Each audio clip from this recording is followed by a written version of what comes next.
오늘 본문 우리가 잘 아는 말씀이죠. 믿음과 소망과 사랑 이 세 가지가 항상 있을진데 그 중에 제일은 사랑입니다. 우리가 고린도전서 13장 오늘 본문이 속해 있는 이 고린도전서 13장을 가리켜서 사랑장이라고 얘기해요. 사랑장. 천사의 방언도 있고 울리는 꽹과리처럼 많은 은사들도 있지만 무엇이 없으면 사랑이 없으면 아무것도 아니다. 이 이야기를 들었던 이 고린도 교회 성도들은요, 늘 다툼과 말썽과 분열이라는 것이 끊이지 않았던 교회입니다. 저도요, 이 교제하는 목사님들과 이렇게 이야기를 나누다 보면 항상 목사님들이 얼굴이 이렇게 시무룩해서 얼굴에 근심이 가득해서 오시면 많은 목사님들이 이제 교회 안에서 일어나는 그런 문제들, 또 분열하는 영, 또 이렇게 서로 이야기가 달라서 마찰이 일어나는 부분에 대해서 많은 이 시대의 목사님들이 고충을 굉장히 많이 이야기해요. 이렇게 하고자 하는데 반대하는 사람들이 있고, 이렇게 하고자 하는데 또 다른 것들을 이야기하는 그러한 일들 때문에 굉장히 교회들이 많이 힘들어하는 것들을 듣게 됩니다. 사실 이 고린도 교회 안에는 이 열심도 있었고요, 은사라는 것도 있었습니다. 또 신앙이라는 것도 있었고, 이 믿음이라는 것도 있었어요. 그런데 문제는 각자 자기들이 가지고 있는 생각이나 자기들의 주장이나 자기들의 믿음이나 자기들의 모습이 늘 최고라고 여기고, 다른 사람들이 가진 은사나 다른 사람들의 의견들을 인정하지 않으려는 모습들이 굉장히 많이 있었습니다. 우리가 나 자신도 소중하지만 다른 사람도 소중히 여기는 성도가 되기를 간절히 소망합니다. 나도 중요하지만 다른 사람도 중요하다. 그런데 고린도 교회는 이것이 없었어요. 그래서 고린도전서 1장, 2장, 3장 이런 데 보면 막 당파를 나누어서 싸우죠. 내가 어디 출신이고 네가 어디 출신이고 우리는 누구의 제자고 누구에게서 교육을 받은 사람이다. 그러니까 우리가 으뜸이고 우리가 아닌 다른 것들은 다 별거 아니다. 이런 모습들이 굉장히 많았습니다. 특별히 윤리적으로 심각한 문제들이 많았죠. 혼인의 문제나 우상의 재물에 대한 문제나 또 옷차림에 대한 그런 문제도 굉장히 탈도 많고 이렇게 말썽도 많은 교회였습니다. 사도 바울은 이런 고린도 교회 성도들의 모습을 쭉 보고 난 다음에 그들을 가리켜서 어린 아이라고 일컬었어요. 우리 고린도전서 3장 한번 좀 보시겠어요, 여러분? 고린도전서 3장에 보면 1절에 바울 사도께서 고린도전서 1장부터 2장까지 고린도 교회에 있었던 많은 문제들을 열거하고 난 다음에 3장 1절에 그런 모습을 이렇게 언급하면서 그런 모습의 중심에 있던 성도들을 이렇게 일컫고 있습니다. 3장 1절 한번 읽어볼게요. 시작.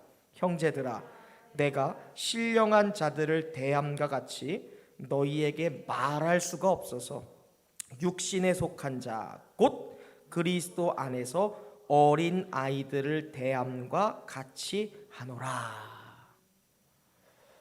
지금 바울 사도가 고린도 교회 성도들을 향해서 내가 좀 보니까 너희는 신령한 사람들이 아니라 육체에 속한 사람, 다른 말로 어린 아이들 같아.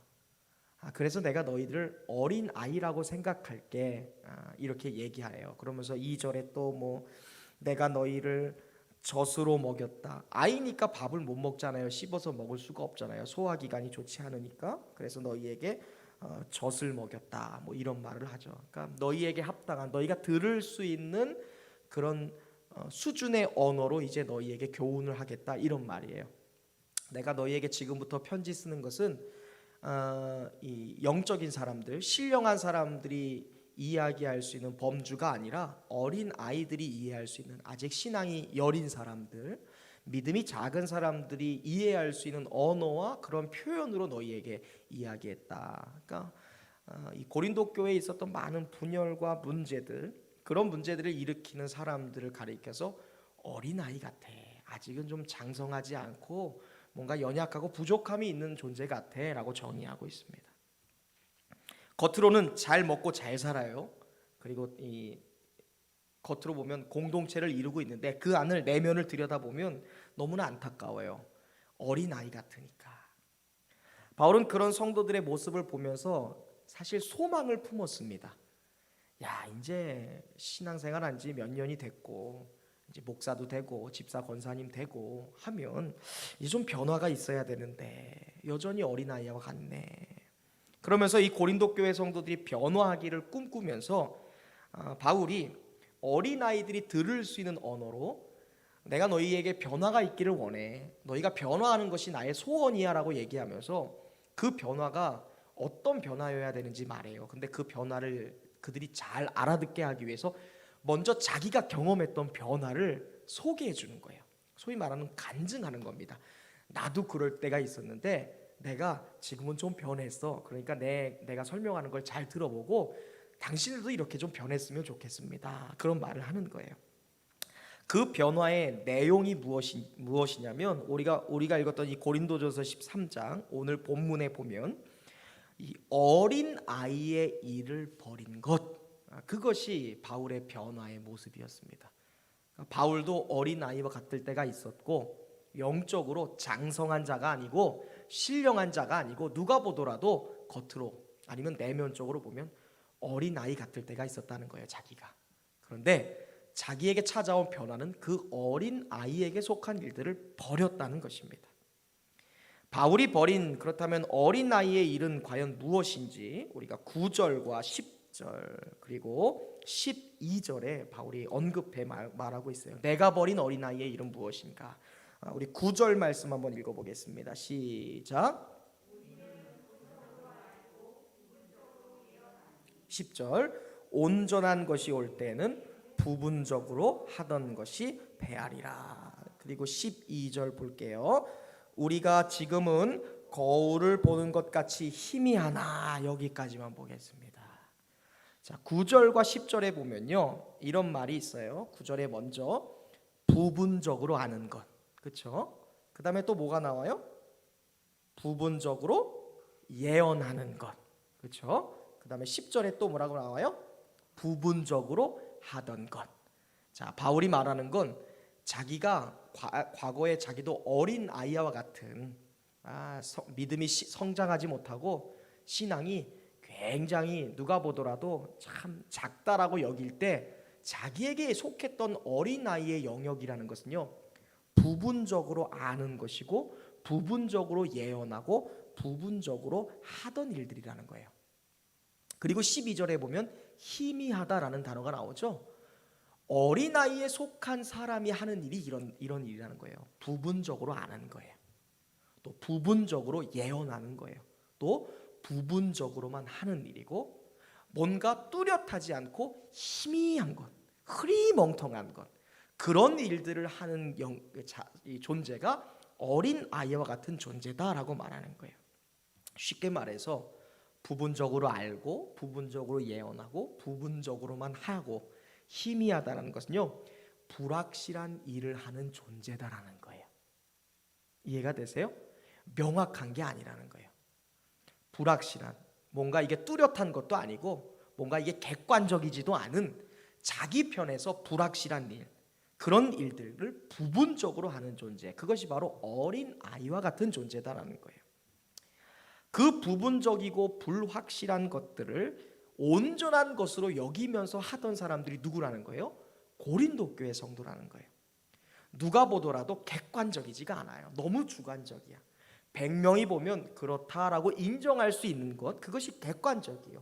과학적이고 심리적이고 인본적이고 상황적이고 누가 보더라도 자기 혼자만 해석하는 게 아니라 누가 보더라도 이게 맞습니다라고 여길 수 있는 객관화가 없이 자기 스스로만 부분적으로 생각하고 알고 하던 일들이 있어요. 모든 사람이 인정할 수 없는 것을 자기는 이게 맞다라고 여기면서 행하던 사람들, 그들이 바로 고린도 교회 성도들이라는 거예요. 불확실한 것, 누가 보더라도 온전하지 않은 것을 온전한 것으로 착각하며 살고 있었다는 거예요. 바울이 그랬다는 거예요. 자, 그렇다면 고린도 교회 성도들은 구체적으로 어떠한 어린아이들, 어떤 불확실하고 불완전하고 부분적인 그런 일들을 했는지, 과연 고린도 교회 성도들에게 있어서 어린 아이와 같은 그런 불확실한 그런 모습은 무엇이 있었는지 바울이 11절에서 세 가지를 말해요. 이것 또한 바울에게 있었던 불확실성입니다. 부분적으로만, 완전하지 않은 그런 주관적인 모습이었다는 거예요. 11절도 한번 읽어볼게요. 시작. 내가 어렸을 때는, 자, 어렸을 때요, 누가 보더라도 불확실한, 객관적이지 않은, 자기 주관적인, 이기적인 모습일 때 어떤 일을 했냐 이거예요. 다시 읽습니다. 시작. 내가 어렸을 때는 말하는 것이 어린 아이와 같고, 깨닫는 것이 어린 아이와 같고, 생각하는 것이 어린 아이와 같다가, 자, 이렇게. 자, 바울이 보기에 어린 아이의 일이라는 것은 부분적으로만 아는 거예요. 조금만 아는 거예요. 완전히 몰라요. 그냥 어깨 너머로 본고 어깨 너머로 배운 것이 진짜인 줄 알고, 그것이 참인 줄 알고 그것에 의지하여 살았던 사람들이에요. 정말 그리스도에게 속한 일이 뭔지 모르고, 나는 아볼로에게 속한 사람이야, 나는 바울에게 속한 사람이야, 예수님이 이야기한 참은 다른 거에 있는데 바울에게 들은 것 같고 예수님 얘기하신 거랑 상관없이 이게 진짜라면서 부분적으로만 알던 것 같고 기독교를 막 말하는 거예요. 성령이 말하는 은사는 10가지인데 아볼로가 말했던 한 가지 은사가 진짜인 줄 알고 다른 9가지의 은사를 철저하게 배척했던 그런 모습이 어린아이의 모습인데, 그것이 구체적으로 무엇이냐? 11절 세 가지 중에 첫 번째가 말하는 것이 뭐 같다고요? 어린아이와 같다고요. 9절과 10절과 12절 말씀을 기초로 해서 이 말하는 것에 대한 이야기를 하면 그들이 말하는 것이 너무나 제한적이고 부분적이었다는 거예요. 다시 말해 이기적이라는 것이죠. 자기 편에서만 이야기한다는 거예요. 제가 그런 생각을 해봤어요. 어린아이가 말하는 것은 구체적으로 어떤 특징을 가지고 있을까? 제가 말하는 이 어린아이의 말이라는 범주는 우리가 부모나 선생님들을 통해서 교육받지 않는 부분이에요. 그러니까 뭐 감사해, 뭐 친절하게 얘기해야지, 뭐 지속적으로 우리가 아이들에게 예의를 가리키잖아요. 이제 나은이도 이제 조금 커서 이렇게 걸어다니게 되면 아마 지금 벌써 뭐 우리 다연이나 아니면 우리 할인이는 배우고 있어요. 감사합니다, 고맙습니다 얘기해야죠. 이런 건 우리가 예의를 지속적으로 가리키니까 아는 거잖아요. 그거를 가르치지 않은 상황에서 어린 아이들이 하는 말을 우리가 한번 생각해 봤으면 좋겠습니다. 아이들에게 지속적으로 예의라는 것을 가르치지 않으면 아이들은 기본적으로 사회성이 없어요. 그렇죠? 배우지 않았으니까. 그러니까 가르쳐야 사회성이 생기는 거잖아요. 그러니까 사회성이 없는 아이들의 말이라는 것은요, 기본적으로 다 자기 관점에서만 말합니다. 그렇죠? 그래서 때때로 내 생각대로 되지 않으면 아이들은 때를 써요. 그렇죠? 그때 우리가 사회성을 기르죠. 때 쓰는 거 아니야. 얘기해야지. 엄마 이렇게 해주세요. 이게 안 좋아요라고 얘기해야죠. 그 전까지 가르치지 않으면 아이는 계속 때를 써요. 그게 아이의 일이에요. 말하는 일. 또 자기 뜻이 전달되지 않으면 아이들이 하는 행동은 악을 쓰는 거예요. 욕심을 나타내는 말을 할 때가 있고요, 쉽게 자랑하는 말을 해요. 이러한 모습이 마치 바울은 자기의 모습이기도 했고 지금 현재 고린도 교회 성도들의 모습이다라고 말하는 거예요. 말하는 것이 너무나 제한적이고 너무나 주관적이고 너무나 부분적이라는 거예요. 교회 안에서 어린아이와 같은 말을 가지고 매일 같이 서로 싸우는 거예요. 그게 고린도전서 이 서론에 나오는 거예요. 당파 나눠서 싸우고 서로 자기 주장만 하고 자기만 맞다고 얘기하고, 은사는 이게 진짜고 뭐 직분도 이게 진짜고 신앙생활과 교회는 이렇게 가야 된다. 자기 주장만 하는 거예요. 그게 부분적인 일이잖아요. 그게 맞다고 여기는 것이죠. 그래서 늘 주변 사람들에게 상처를 주고 힘들게 했다는 거예요. 이게 지금 에베소서에 있는 에베소 교회에 있는 바울에게 들린 거예요. 아볼로가 와서 절대 못하겠어요 이거. 그 장난이 아니에요. 지금 거기가 아주 그냥 자기 스스로만, 자기들끼리만 자기가 원하는 말만 해요. 서로 그냥 하나가 안 돼요. 모든 것을 자기 중심적으로만 보고 말했기 때문에 바울도 과거에는 예수 믿는 사람들을 잡아서 옥에 가두고 심지어 죽이는 일도 했습니다. 당시에 바울이 사울이었을 때에, 그러니까 다메섹 도상에서 예수님을 만나기 전에 바울이 하던 말들은 다 부분적인 말들이죠. 부분적으로만 알던 거잖아요. 예수님을 인격적으로 체험하기 전이니까 예수에 대하여 소문만 듣고 있었고, 하나님에 대한 지식도 유대교의 신앙의 근거에서 부분적으로만 아니까 하나님이 어떠한 분이신지를 몰랐어요. 근데 부분적으로만 알고 부분적으로만 말하고 부분적으로만 하던 것을 바울은 진짜인 줄 알았어요. 그러니까 자기와 다른 모습을 가진 그리스도인들을 잡아 죽이는 거예요. 너무 위험해요, 우리가. 그래서 교회 안에서도 하나의 말을 하고 하나의 생각을 갖는 게 그렇게 중요한 거예요. 하나의 뜻을 갖는 것이. 그런데 예수 안에서 바울이 변합니다. 예수님을 인격적으로 바꾸니까 부분적으로만 말해서 유대교의 신앙을 가지고 유대교의 철학 종교관을 가지고 그리스도인들을 잡아서 죽이고 핍박하던 바울이 부분적으로 한 것이 아니라 어린아이의 말을 바꿔요. 버려요. 예수님을 만나니까 과거의 말을 버리고 장성한 말을 갖게 되는데, 그때 한 것이 뭐예요? 바울은 이런 말 하잖아요. 바울은 나는 죄인 중에 괴수입니다라는 표현을 써요. 이게 무슨 말입니까?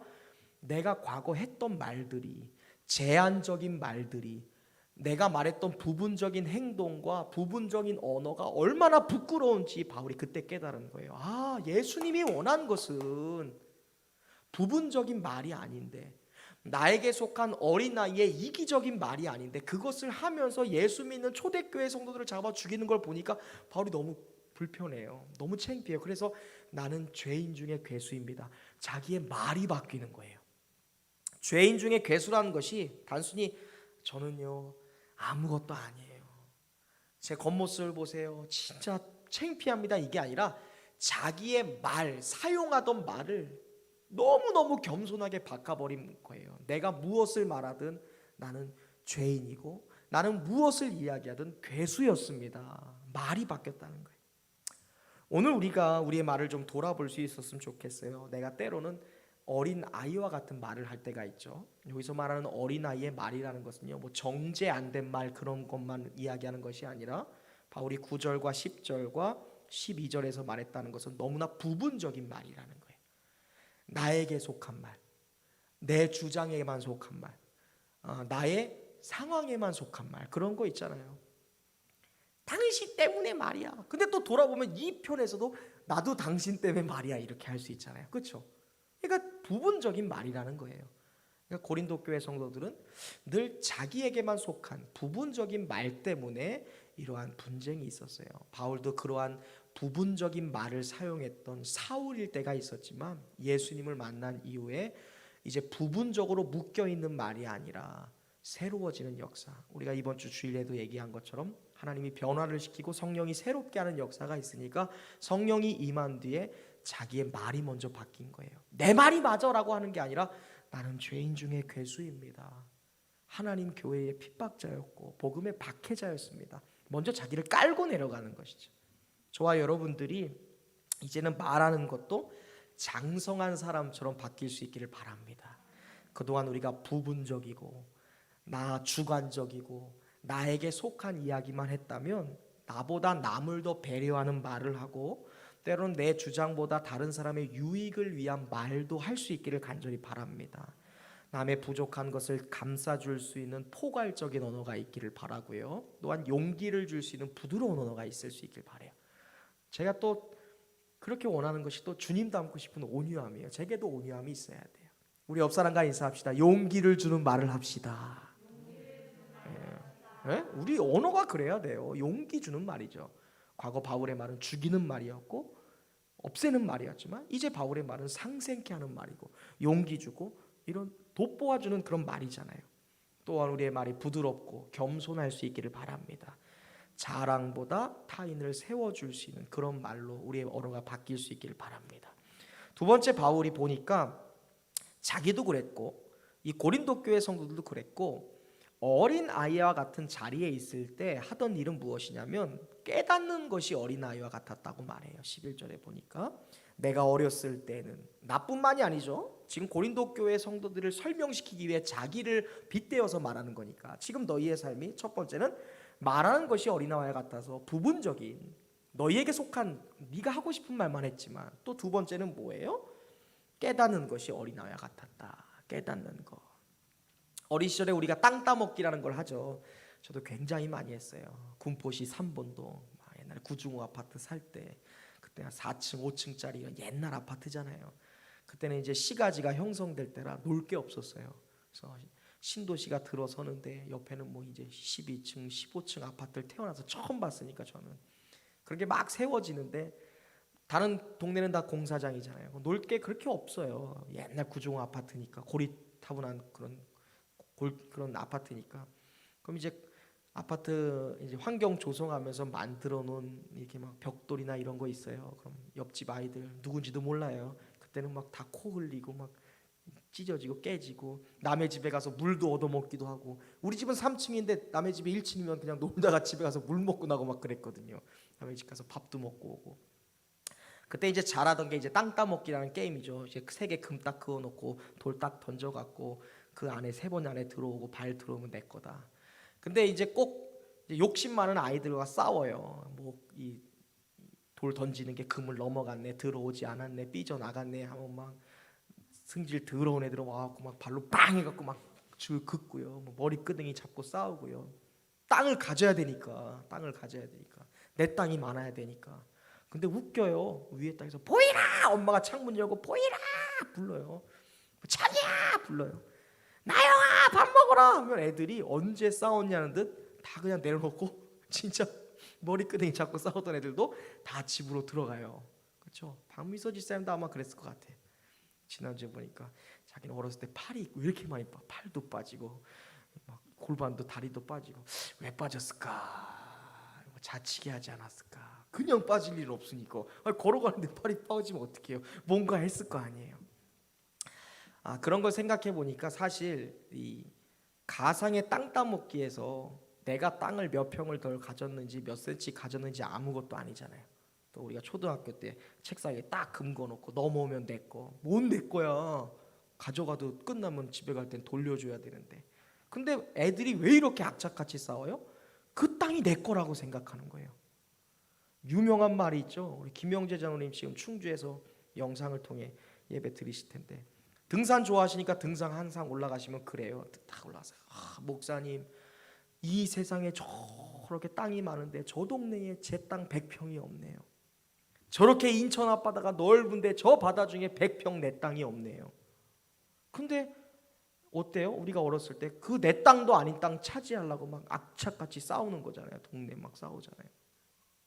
그런 걸 보면서 어렸을 때 왜 이렇게 그 땅 따먹기 땅을 뺏으려고 왜 이렇게 싸웠나? 구슬치기에서 뭐 이렇게 따려고 했나? 잘못 깨달은 거예요. 그게 영원할 줄 아는 거예요. 엄마가 부르면 그냥 다 내려놓고 위에 집에 들어가야 돼요. 들어가면 왜 이렇게 옷 다 빵꾸 났네, 옷 더러워졌네, 손 더러워졌네 하면서 혼날 건데 분명히 내일 지나가면 그 땅 다 지워져 있거든요. 새로운 애들 와서. 근데 그게 영원할 줄 알았던 거예요. 바울이 말하는 이 깨닫는 것이 어린아이와 같았다는 말이 그런 것이라고 저는 한번 생각해 봤어요. 날이 어두워지면 시간이 다 되면 모두 다 두고 갈 수밖에 없는 건데 그게 진짜인 줄 알고 영원할 줄 아는 거예요. 그래서 그거에 집착하면서 싸운 거예요. 바울이 그랬다는 거예요. 하나님이 부르면 내가 가지고 있는 모든 것 두고 내려가야 되는 거예요. 지금 당장이라도 하나님이 부르면 내 집, 내가 갖고 있는 소유물 다 내려놓고 가는 거예요. 우리 장례식 가보면 알잖아요. 제가 진짜 이 운구 시신들 보면 아무것도 못 가져가요. 그냥 맨몸이에요. 그 시신 장례 치는 장례사가 아무것도 없어요. 그냥 맨몸에 알코올로 닦은 다음에 그냥 하얀 천으로 말고 끝이에요. 거기다가 어떤 사람이 천국 가는 노잣돈 가라고 금은 모아 이렇게 막 40돈 한 양짜리 목걸이 하겠어요? 그거 차라리 내가 갔지. 아무것도 못 갖고 가더라고요, 여러분. 근데 자기는 바울이 그게 영원할 것으로 깨달았다고 같아요. 자기의 지식이나 자기의 학벌이나 자기의 어떤 태어난 자리나 내가 가지고 있던 인기나 이런 게 영원할 줄 알았던 것 같아요. 그 권력도 그 인기도 영원한 것이 아닌데 날 어두워지면 주님 부르면 다 놓고 가야 되는 건데 그것이 영원한 줄 알았다는 거예요. 고린도 교회 성도들도 그랬던 것 같아요. 내가 가지고 있는 이 자리, 아볼로 선생님에 대한 파들이 더 많이 생기면, 우리가 권력이 커지면 이게 영원할 줄 알고, 또 반대해서 바울을 따르던 추동자들이 많아져서 이번에 그 사람들이 정권을 가져가면 우리가 이길 줄 알고, 민주당이 이기고 뭐 한나라당이, 새누리당이 이기고 어떤 당에서 대통령 나오면 또 바뀔 거라고 생각하는 것이죠. 그것이 영원할 줄 알았던 거예요. 그게 깨닫는 것이 어린 아이와 같았다는 거예요. 바울도 젊은 사울 시대 때는 이 가말리엘의 문화생이라는 자부심이 있었고요. 또 유대인 중에 유대인이라는 자부심이 있었어요. 나면서부터 로마의 시민권을 가지고 있었다는 자부심이 있었죠. 그래서 남부러울 것 없는 그러한 삶을 살았습니다. 그런데 장성해서는요, 바울이 예수 그리스도를 만나고 장성하여서 어린 아이의 깨닫는 것을 버렸을 때 나타난 현상은, 바울은 그 자랑스러운 모든 것을 배설물처럼 여겼다는 거예요. 우리가 이 바울의 철학을 깊이 알아야 돼요. 모든 게 배설물이라는 거예요. 인기도, 권력도, 자랑도 그냥 시간 지나면 쿡 하고 누려서 그 하수구에 버릴 수밖에 없는, 그렇게 버려지는 것처럼 누가 우리가 보면서 응아한 거 가지고 아까워, 내가 오늘 고기 먹었는데 저 고기는 어제 먹었던 그 삼겹살인데, 오늘 변기통에 저 내려가는 건 어제 먹었던 횟감인데, 그러면서 그거 꺼낸 사람이 있어요? 없잖아요, 여러분. 그러니까 그걸 깨달은 거예요. 변기통에 쿡 하고 내려버리면 어차피 배설물 되는 거잖아요, 그렇죠? 바울이 그 모든 것을 내가 배설물 같이 여겼다라는 것은 영원하지 않은 것을 깨달았다는 거예요. 그래서 그런 경험들을 통해 고린도 교회 성도들에게 도전하는 것이죠. 너희가 지금 참이라고 생각하고 그것이 진짜라고 깨닫고 있는데 그거 착각이야. 변기물 탁 한번 내리면 그냥 응아가 뭘 먹었든 끝나버리듯, 하나님 부르시고 마지막 날 되면 그 모든 것 그냥 다 영원하지 않은 것이야. 나처럼 배설물처럼 여겨. 배설물로 여기지 않으면 그것은 어린아이 영역에 속한 것이다. 저도 여러분도 어린아이 깨닫는 것을 버릴 수 있기를 바랍니다. 때로 우리가 세상 일은 즐거워하고 그것은 소중하지만 때로 하나님 일에 게으르다면 그것은 아직 어린아이의 깨닫는 영역에 있다는 것이죠. 하나님은 무엇을 하든지 하나님의 영광을 위해 하라라고 얘기했어요. 그렇죠? 그것은 뭐냐면 뭐 밥 먹는데 이렇게 하나님도 드세요 하면서 이렇게 하나님 밥 떠놓는 게 아니라 우선순위잖아요. 배고파서 막 먹는데 우리가 뭐 기도하는 것처럼 부흥회 때 기도하는 것처럼 밥 한 숟갈 떠놓고 이렇게 기도할 수는 없죠. 근데 하나님 모든 것을 영광을 위해서 하라는 것은, 하나님 뭐 잠시 눈을 감더라도, 우리가 너무 배고파서 눈을 감지 못하고 기도하더라도 주님 이 음식을 먹고 하나님 영광 위해서 내 생명 사용하게 하시고, 이 먹고 에너지 얻어서 시간 보낼 때 하나님이 기뻐하시는 그러한 시간들 보내게 하옵소서. 그게 모든 것들을 주께 하듯 하라는 그 기본적인 이 핵심 아닙니까? 그래서 우리가 하나님의 말씀을 묵상하고 또 하나님을 아는 일에 또 최선을 다하고 찬양하고 기도하는 일들, 그래서 하나님께서, 성령께서 내 마음을 주장하게 하시는 일, 그런 일들을 통해 우리가 깨닫는 것들이 있잖아요.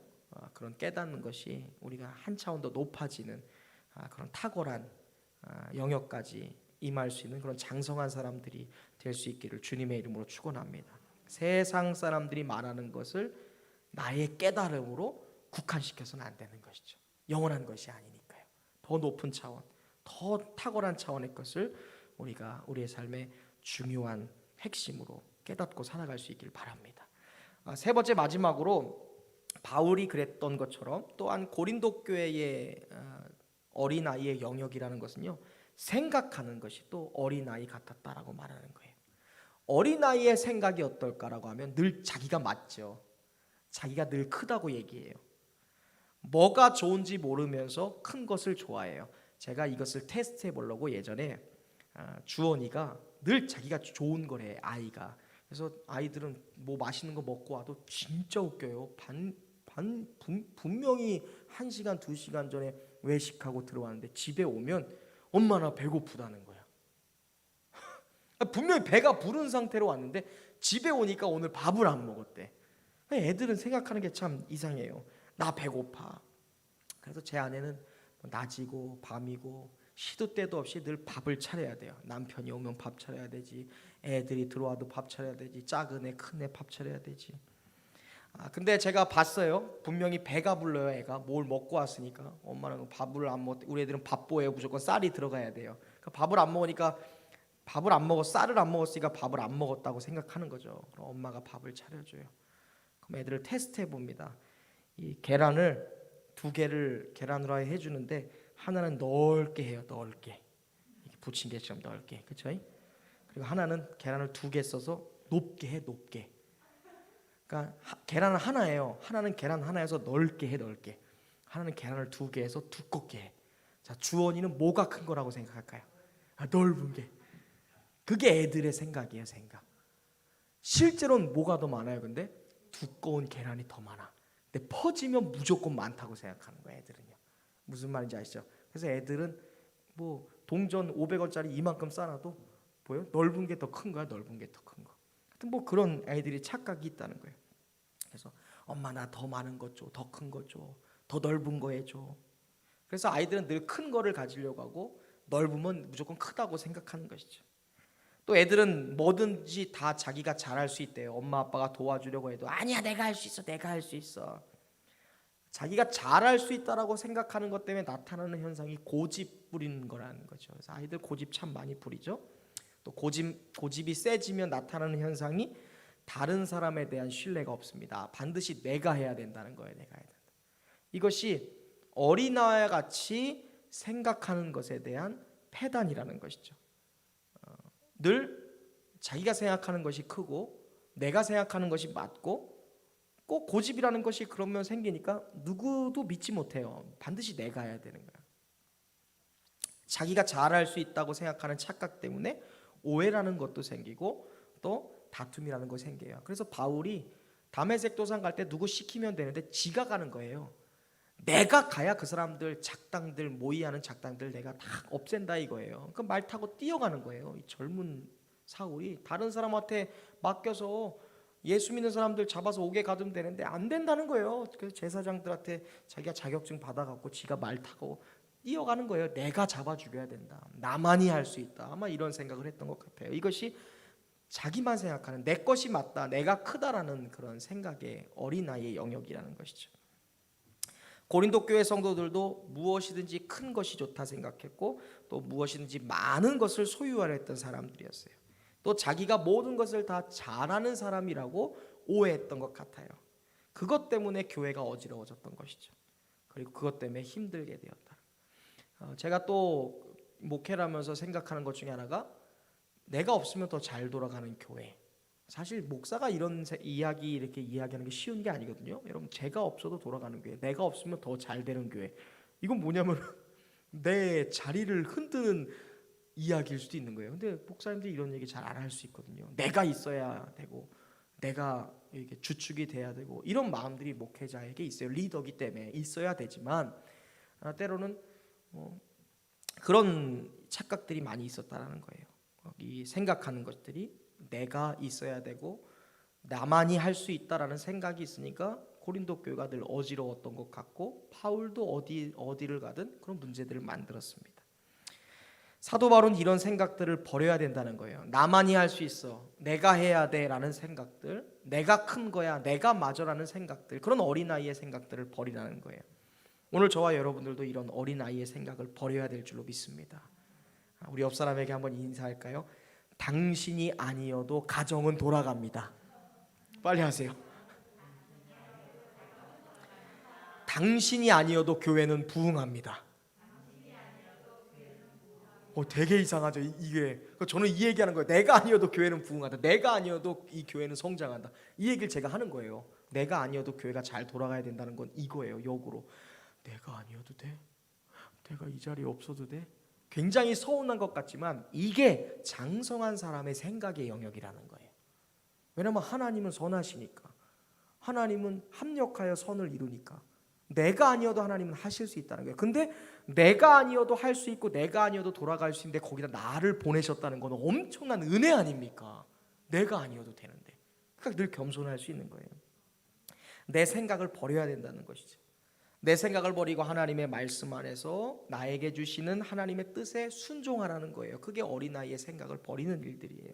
그러니까 바울도 자기의 경험이 있죠. 유대인의 열성분자로서 자기가 해왔던 것도 있고 만드는 법도 알고 키우는 방법도 알지만 적어도 바울은 교회의 역사에 대하여 또 하나님의 역사에 대하여 하나님의 일에 대하여서는요 철저히 자기의 생각을 버렸던 사람이에요. 그러니까 바울이 나는 로마 가고 싶어, 나는 어디 가고 싶어 하는데 하나님이 막 그 사람을 뭐 에베소로 갔다가 막 보내기도 하고 고린도에 보내기도 하고, 자기는 로마 가고 싶어서 배를 타는데 막 배가 파손돼서 하나님이 어디 가고, 마치 우리가 아는 뱃속에 들어간 누구, 요나가 다시스로 가고 싶은데 하나님이 다시스를 꺾어갖고 막 보내는 것처럼 바울이 하고 싶은 게 있는데 하나님이 자꾸 바울의 의견을 묵살하고서 하나님이 다른 데로 보내잖아요.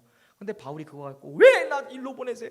나는 이 사람 만나고 싶은데, 난 저기 가고 싶은데, 그 얘기 안 했어요. 안 했을 때에 오히려 하나님의 역사가 드러나는 걸 아니까 바울이 자기 생각을 버려요. 철저히 버렸다는 거예요. 우리가 하나님의 말씀에 대해, 하나님의 일에 대해 내 생각을 버리고 하나님 앞에 순종할 때 어느 순간 우리도 바울이 말하는 장성한 분량의 사람처럼 훌쩍 커져 있는 나 자신을 발견하게 될 줄로 믿습니다. 바울이 그런 거예요. 내 생각을 버렸더니 내가 지금 여러분 앞에 서서 하나님의 말씀을 증언하고 가르치는 사도가 돼 있습니다. 이 얘기하는 거잖아요. 지금 저와 여러분들이 오늘 바울이 얘기했던 11절, 말하는 것, 깨닫는 것, 생각하는 이 어린 아이의 영역에 속한 것들을 버리고 장성한 분량까지 자라날 수 있기를 간절히 소망합니다. 자, 그렇다면요, 결론적으로 바울이 이 고린도전서 13장에서 어린 아이와 같은 모습으로 살아가고 있는 고린도 교회 성도들을 향해 말하고 깨닫고 생각하는 그러한 어린 아이의 영역에 속한 영역들을 버리자, 그리고 새롭게 되자, 변화하자라고 얘기하면서 내가 구체적으로 이러한 것들을 버렸습니다 얘기했잖아요. 자, 그리고 우리가 장성한 사람이 돼야 된다고 말하는 거예요. 결론적으로. 그렇다면 바울이 말하는 장성한 사람의 특징은 무엇일까? 어린아이의 특징은 깨닫고 말하고 생각하는 것이 부분적이라는 것이죠. 불확실하고 온전하지 않은 거예요. 그래서 문제가 생겼잖아요. 자기가 말하는 것이 자기 생각만 이야기하고, 깨닫는 것도 자기 중심적이고, 또 생각하는 것도 내 생각적인 거기 때문에 교회가 이렇게 분란이 나고 문제가 생기고 가정이 깨어지고 사람들이 깨어졌어요. 이것을 버리자는 거예요. 자, 버리면 우리가 장성한 사람이 돼야 될진데, 이 장성한 사람은 그러면 어떠한 특징을 갖고 있냐, 이 얘기를 합니다. 여기에 힌트는요, 고린도전서 13장이라는 것, 그것이 장성한 사람이 가져야 될 책임과 의무라는 거예요. 자, 이 장성한 사람이 가져야 될 특징이 고린도전서 13장 전체입니다. 자, 어린아이가 버려야 될 것, 장성한 사람이 되기 위해서 어린아이의 생각과 깨닫는 것, 말하는 것을 버린다면, 이것을 버리면 장성한 사람은 어떠한 모습을 갖게 되는 사람이냐, 이 말이에요. 그것이 고린도전서 13장이라는 힌트예요. 자, 고린도전서 13장이 무슨 장이라고요? 사랑장. 자, 눈치가 빠른 분들은 어린아이의 생각과 깨닫는 것, 말하는 것을 버리면 장성한 사람이 되는 것인데, 그 장성한 사람을 나타내는 것이 뭐라는 거예요? 사랑이라는 거예요. 사랑. 13장 12절에도 부분적이고 희미한 것에 대해 말씀하고 있어요. 바울이 부분적인 것도 있다는 거예요. 자, 그러니까 고린도전서 13장은 사랑을 강조하는 장이에요. 근데 그 사랑을 강조하는 장에 계속 1절부터 끝절까지 사랑을 얘기하는데, 여기에 우리가 읽었던 11절, 9절, 10절, 11절 딱 3절만이 어린아이의 영역이 딱 등장해요. 그거 빼고는 다 사랑에 대한 이야기예요. 그러니까 사랑에 대한 이야기를 하면서 샌드위치처럼 어린아이의 모습이 딱 들어가 있는 거예요. 그러니까 여기서 어린아이들의 모습을 딱 빼고 남으면 뭐만 남아요? 사랑이 남아요. 그러니까 장성한 사람의 특징, 장성한 사람의 모습, 장성한 사람의 책임과 의무는 뭐라는 거예요? 사랑이라는 거예요. 그래서 믿음과 소망과 사랑 세 가지는 항상 있을 것인데 그 중에 뭐가 최고다? 이거를 우리가 부분적으로 믿음, 소망, 사랑 이거는 외우잖아요. 웬만한 사람들은 이것만 보면 지금 그냥 무슨 이 세상에서 사랑이 최고인가 보다 이런 생각을 하지만 이 결론적인 13절의 말씀은요, 고린도 교회 성도들이 가지고 있었던 패단에 대하여 이야기하면서 나온 말씀이에요. 뭐 말이냐면 너희 안에 믿음도 있다는 거예요. 그렇죠? 고린도 교회 성도들이 믿음이 있으니까 교회를 이룬 거잖아요. 너희 안에 소망도 있어요. 무슨 소망이 있을까요? 예수님 다시 오시는 것에 대한 소망이 있겠죠. 하나님 나라의 궁극적인 완성에 대한 소망이 있겠죠. 그런데 뭐가 없어요? 사랑이 없는 거예요. 사랑이 없었던 이유가 뭐예요?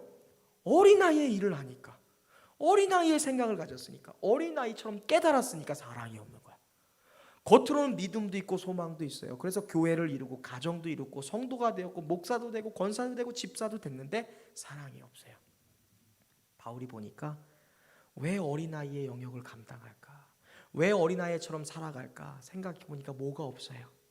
사랑이 없는 거예요. 바울도 하나님에 대한 믿음이 있었어요. 그 하나님의 믿음으로 유대교를 완성하려는 소망이 있었죠. 근데 자신을 돌아보니까 뭐가 없어? 사랑이 없어. 그리스도의 사랑을 경험하지 못했던 거예요. 나와 같은 죄인 중에 괴수도 하나님의 자녀로, 전도자로, 하나님의 아들로 붙잡아 주신 예수님을 인격적으로 만나지 못했어요. 그 사랑을 경험하지 못하니까 자기가 어린아이처럼 살았다는 거예요. 그 이야기하는 거예요. 내가 너희를 보니까 믿음도 있어, 소망도 있어, 헌신도 하고 선교도 해서 예배도 드려. 근데 뭐가 없어요? 사랑이 없어. 예수 그리스도의 진정한 사랑이 너희 안에 없고 예수 그리스도의 사랑의 경험이 너희 안에 없으니까 너희가 여전히 어린아이의 말을 하고 어린아이의 깨닫는 것을 중요시 여기고 어린아이의 생각을 주장하며 사는구나. 그래도 내가 다메섹 도상에서 예수를 만나고 사랑을 경험하니까 내가 어때요? 아이의 일을 버리고 장성한 분량이 되었어. 그러니까 여러분에게 있어야 될 것은 뭐라는 거예요? 사랑. 그리스도의 사랑으로 충만한 사람만이 장성한 사람이 될 수 있다. 제가 오늘 설교 제목 그렇게 얘기했어요. 장성한 사람의 조건. 뭐라는 거예요? 사랑이 있는 사람이라는 거예요. 사랑. 누구의 사랑? 그리스도의 사랑. 아마 여러분들이 이쯤 되면 여러분의 주장만 하진 않을 거라고 생각해요. 저는 교회 안에서 생각하는데 내가 맞지 않습니까? 우리 교회 이런 사람 없어요. 있으면 큰일 나죠. 가정에서도 내 말만 맞고 네 말은 틀리다 이런 분들 없을 거예요. 때때로 그런 이야기가 나올 때 있지만 여러분의 삶의 모든 것이 그렇지 않을 거예요. 우리가 이제 어린아이의 일을 버리고 장성한 단계를 향해 나아가고 있는데 진정한 장성한 사람의 조건을 이루기 위해서 우리에게 필요한 것은 어린아이의 일을 버리는 것은 물론이요, 우리에게 있어야 될 가장 좋은 건 믿음도 있어야 되고 소망도 있어야 되지만 가장 중요한 건 뭐가 있어야 돼요? 사랑이 있어야 된다는 것이죠. 장성한 사람이 되기 위해서는 반드시 사랑하는 사람이 되어야 된다라고 바울은 얘기하는 거예요. 그래서 본문의 장이 사랑장인 거예요. 다른 것에는 모자람이 있어도 됩니다. 여러분, 제가 분명히 말씀드릴게요. 믿음 좀 부족해도 돼요. 소망 좀 부족해도 돼요. 근데 뭐는 부족하면 안 돼요? 사랑하는 일만은 절대로 양보해서는 안 돼요. 그래서 우리가 교회 안에 있을 때 누가 제일 좋아요? 믿음 좋은 사람 좋죠. 소망 가득한 사람도 부럽죠. 근데 누가 가장 인기 투표하면 1등인 사람이 누군지 아세요? 사랑 많은 사람이 1등 되는 거예요. 옆 사람에게 인사하겠습니다. 사랑 많은 성도가 되십시오. 사랑 많은 양보하지 맙시다. 다른 거 다 2, 3등 해도 돼요. 하지만 사랑 많은 1등인 성도가 되시기를 주님의 이름으로 축원합니다. 사랑을 근거로 하여 이제 성숙한 말, 성숙한 믿음, 성숙한 생각, 성숙한 깨달음으로 하나님 닮은 사랑을 나타낼 수 있는 저와 여러분 되시길 바랍니다. 오늘 고린도 교회에 수많은 문제들이 있지만 이 문제들을 해결할 수 있는 가장 중요한 요소로 바울은 사랑이라는 키워드를 교회 안에 던져버렸어요. 어린아이에 말할 수도 있고 깨달을 수도 있다. 근데 나를 변화시킨 것이 그리스도의 사랑이었던 것처럼 오늘 교회를 하나 되게 하고 너희를 하나 되게 하고 가정을 하나 되게 하는 다른 것 없어. 사랑이야. 사랑. 싸우더라도 사랑을 근거로 싸워. 서로 막 다투더라도 사랑을 유지하면서 싸워. 그렇다면 그 하나의 사랑이 결국 너희를 하나로 만들 거야. 이 얘기하는 것입니다. 예수님도 요한복음 13장에서 이런 말씀을 했죠. 새 계명을 너희에게 주노니 서로 사랑하라. 내가 너희를 사랑한 것처럼 너희도 서로 사랑하라. 너희가 서로 사랑하면 이로써 세상이 너희가 나의 제자인 줄 알게 될 것이다. 사람들 다 헤어지고 싸우고 다 이렇게 하지만 사랑할 때 교회가 하나님의 공동체인 것을 인정할 수밖에 없죠. 매일같이 보도되는 뉴스에는 개인도 세상도 지금 모든 것이 위기라고 말합니다. 그런 위기를 살아가는 오늘 저와 여러분들, 어떻게 우리가 장성한 자, 하나님의 제자가 될 수 있겠습니까? 사랑하는 일. 바울이 권면한 이 사랑, 최고의 재료인 이 사랑, 그것을 가지고 우리가 살아가고 있는 개인적 위기, 가정의 위기, 이 나라의 위기를 우리가 돌파해낼 수 있는 저와 여러분 되시길 주님의 이름으로 축원합니다.